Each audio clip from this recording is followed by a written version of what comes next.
What the hell? That is the question every single one of you is destined to ask after watching this report. Donald Trump just gave a meandering, incoherent, and weird press conference. So what else is new, right?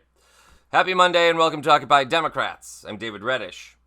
Going into the weekend last week, Trump's pointless tariff war looked like it was on the brink of causing total economic collapse for the American economy, which has been the case for months, ever since Trump announced his nonsensical tariff policy, which, of course, was paused, then back on, then increased, then paused.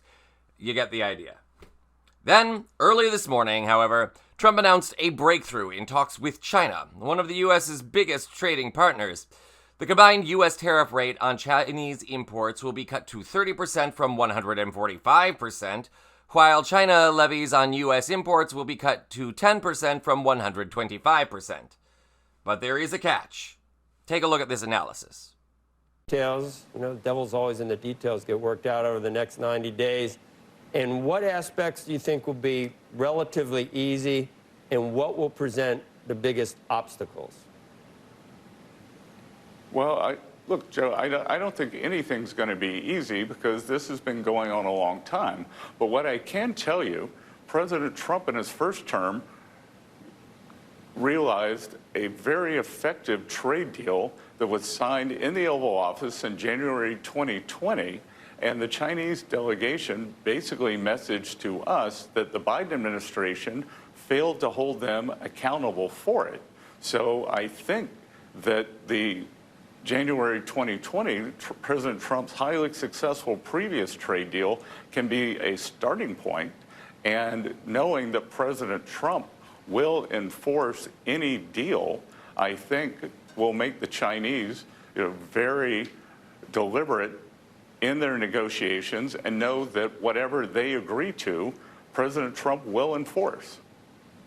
And if you think that mess was incoherent, wait until you see Trump explain it. Stay with me here. But first, did you catch that tidbit buried in Treasury Secretary Bessent's babble? In essence, the U.S. is going back to an existing trade deal implemented by Trump in 2020, though the 30% tariff on U.S. imports from China is substantially higher than before and is still likely to hurt American consumers. It is, in fairness to all involved, also important to note that the deal is not yet finalized. This is a temporary pause set to last 90 days. All this could get sucked out the window at any point. Something common in the Trump era, right? So, with all this market volatility, international panic, supply chain disruption, and mayhem, it was all for naught, right, Donald? In a truly weird press conference this morning, Trump defended his actions, claiming he misunderstood the tariff policy. At least, I think that's what he means here. You have a look and tell me. But the talks in Geneva were very friendly. The relationship is very good. We're not looking to hurt China. China was being hurt very badly. They were closing up factories. They were having a lot of unrest. And they were very happy to be able to do something with us. And the relationship is very, very good. I'll speak to President Xi maybe at the end of the week. We have some other things we're doing. But one of the biggest things that we're doing, and I don't know if people realize this, but we made a great deal with China, great trade deal. But it was a much bigger deal originally, and then they canceled it right in the last day.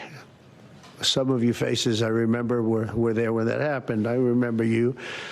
And we had a deal where they opened up their country to trade with the United States. And they took that away at the last moment, and then I canceled the whole thing. And then 6 months later, we ended up doing a smaller deal. But it was a big deal. It was $50 billion worth of product that they were going to purchase from our farmers, et cetera. And we agreed to that. People thought it was 15 because they were doing 15. We made it 50 because I misunderstood the 15. I said, you got to get 50. Because when I asked, if you remember the story, when I asked, what are we doing with them? My Secretary of Agriculture at the time, Sonny Perdue, said, sir, it's about 15 billion and we're asking for 15. And I thought he said 50. So I said, so they came back with the deal at 15. And I said, no way, I want 50 because you said 50. They said, sir, we didn't say that anyway. Bottom line, I said, go back and ask for 50. And they gave us 50. And they were honoring the deal. And we would call them up a lot. for the corn and for the wheat and for everything. They were honoring the deal, and then when Biden got in, they no longer honored the deal. There was nobody to call. Okay, so let's try and translate this from the original stupid, shall we? Stupid is a tough language to translate, but here we go. Trump refers to another trade deal with China, which I'm not exactly sure what he's referring to there, since we've been trading with China for 45 years. He seems to think that began in his first term in 2020, which is the agricultural export deal he references there. He claims he opened China, but Nixon did that way back when Donald was hooking up with Roy Cohn. What do I mean by that? I'm leaving it open to interpretation. Trump also seems to think that Biden canceled the deal, but that's simply not true. There were supply disruptions due to the mismanagement of the COVID-19 pandemic, but those started under Trump, not Biden. Which brings us back to the new tariffs. Trump seems to confuse the numbers 15 and 50. Is that what he's truly saying here? Is he seriously trying to explain this mess as a misunderstanding? And, for that matter, is he now suggesting that the US-China trade relationship, the thing he railed against on the campaign trail, the thing he's blamed the death of the American middle class for, is he saying that's a good thing? What the actual hell? Okay, so cooling the trade war is a good thing any way you cut it, though we aren't out of the woods yet. The higher tariff on Chinese goods will inevitably lead to higher prices for consumers, and we still haven't found a way out of the messes with Canada and Mexico, which are likely to cause even more price surges. And the fact that Trump still doesn't even seem to understand what a tariff is or how it works, not to mention just how rambling and incoherent he is in that speech, should have Americans very worried.